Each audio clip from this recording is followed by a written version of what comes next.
I've learned so much during these last 4 years. These thoughts on how to be a future teacher and future leader are likely to be some of the most important lessons I've learned.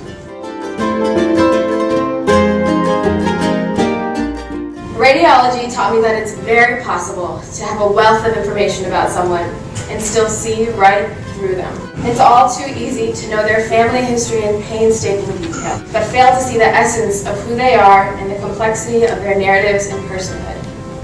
To reduce flesh imbued with years of storied experience to the bare minimum, the bones of their identity.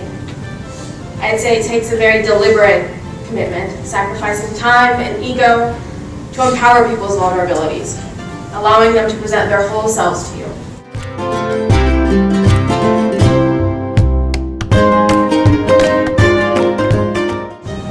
In pulmonary, I learned to feel a breath, to experience it percolating into my body and settling into the recesses of my chest, to hear it escape through deferential pipes and orifices.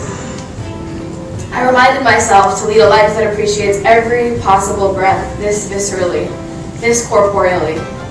I rejected the notion that a breath, like a day of med school, is a means to an end, and embraced that it is a moment to celebrate, challenge ourselves, and absorb every variety of knowledge, medical or not.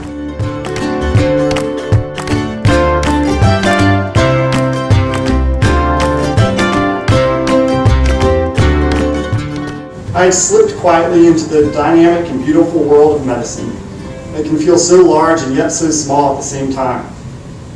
The awkwardness and frustrations of medical school can distract from the small but very apparent and tangible impacts we can have as medical students. So what have I learned in med school? I've learned how, as a future teacher, I can show medical students they are more than a little white coat. I can help them discover moments of fun and non-awkwardness and let them seek out their own unique spot within our team. I can help them find their own little blue book, and then know when to leave them alone so they can begin filling it in.